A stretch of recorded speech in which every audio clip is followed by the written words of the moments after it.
Nobody said being in the Big Brother house is easy, but nobody told Kelley it would be so hard. The 52-year-old former undercover cop from Boston struggled with being away from home and his family for nearly 3 weeks until finally, on day 24, his fellow house guests put him out of his misery and voted to evict him, 10-1. I had more downs than ups, Kenney tells Entertainment Weekly. So I think they knew that they were doing what was best for me. While his stay in the Big Brother house was relatively short, Kenney did get to witness some truly wild moments in the game. First came Angela Murray's crazy eyes attack on Matt Hardiman. And then this week, the veto meeting devolved into chaos when Tucker Deslorius shocked the house by taking Angela off the block, and then HOH Cedric Hodges shocked Tucker by putting Mackenzie Manbeck up as replacement nominee instead of Quinn Martin. And then Mackenzie blindsided everybody by taking herself off the block using America's veto. Viewers chose to put Quinn and his deepfake HOH up on the block next to Tucker and Kenney, but it was Kenney who was sent packing.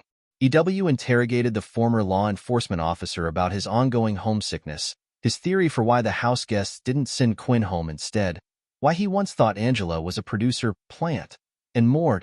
I don't know whether to say congratulations or I'm sorry. How are you feeling? Kelley, I feel good.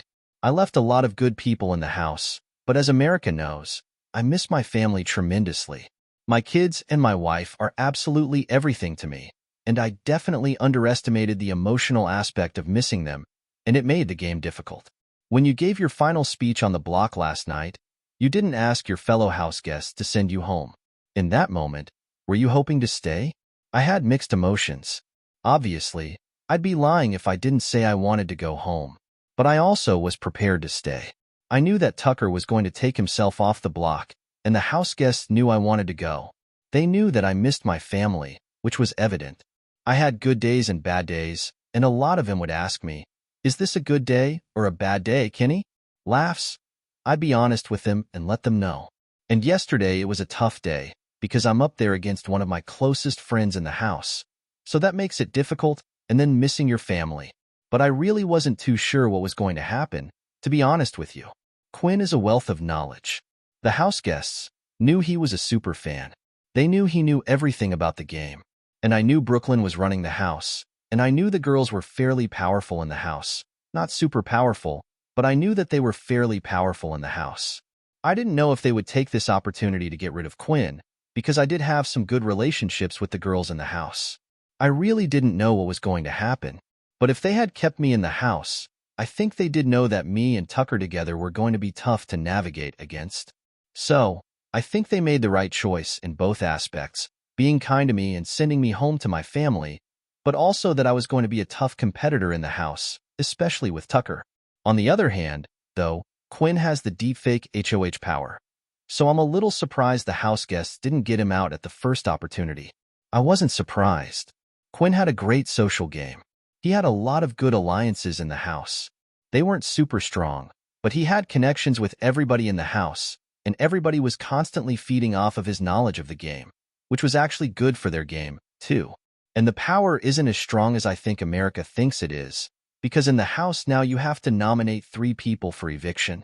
Quinn was so close with so many people in the house that he would have had a difficult time nominating 3 people, and then on top of it, possibly nominating a 4th. He actually made it perfectly clear that he never intended on using it. I didn't have a lot of alliances in the house, and I still was having a difficult time coming up with who's going to be my 3rd nominee if I had one in HOH, and who was going to be my backup if I had had to replace a nominee. So, it was probably a blessing and a curse to get that power, and I don't think he'll use it, to be honest with you. We have to talk about this week's veto meeting, which totally went off the rails in the best way. Your understanding going into it was that Tucker would take Angela off the block, and then Cedric would nominate Quinn? Yeah, the night before Tucker came to the HOH room, and the Shake It UPS were in there. And he said that he had a plan. I think I kind of spiraled that plan because earlier in the day, I had a good conversation with Quinn. I never really had an opportunity to talk to Quinn about game. I was trying to bring him into our group in a kind of low-key way, not really revealing that me, Tucker, and Cedric were working together. I was asking Quinn, how come me and Tucker can't get a group together? And I was like, why wouldn't you work with me and Tucker? And Quinn got me hook, line, and sinker. He played it off really good. He was like, That'd be a great idea. Let's do this. Talk to Tucker. Well, Quinn kind of played it wrong because he already had an alliance with Tucker. When I actually approached Tucker with it, I think that put Tucker into a spiral.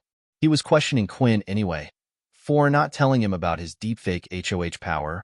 But then when he found out Quinn and I talked and we were going to try and do an alliance with each other, Tucker was like, he's already in an alliance with me and a couple other people. And then he's already in the Underdog Alliance, and I think he's in another alliance with Joseph. So Tucker kind of spiraled, and he came up with this plan, and I thought it was a bold move. I thought it was a week too early, to be honest with you. I'm like, well, if he does this and he takes Angela off the block, then I'm probably the next person that they're probably going to get rid of. At that point of the game, I was in it. I was ready to make the Shake It Up Alliance, a tough group to compete against. So I had mixed emotions. When Cedric put Mackenzie up instead, what was your reaction in that moment? I knew Cedric wasn't going to put Quinn up. He didn't tell me that he was going to not put Quinn up, but I knew that he was super apprehensive. Even that morning, I tried to talk Tucker out of it. I said, Tucker, do you think this is a good move? I don't know. And Cedric was like, we don't have the votes to get Quinn out. And I could just see in Tucker's eyes that we weren't changing his mind no matter what. He wanted to shake things up like our name, and he wanted to get the game going. At times he was very bored in the house. He thought the game was starting off too slow. He knew that there were a lot of different alliances in the house, but he also knew that they weren't very strong. That's why we were trying to make ours the stronger alliance in the house. Even though it was a small alliance, I think we had the tools and the capability to go a long way.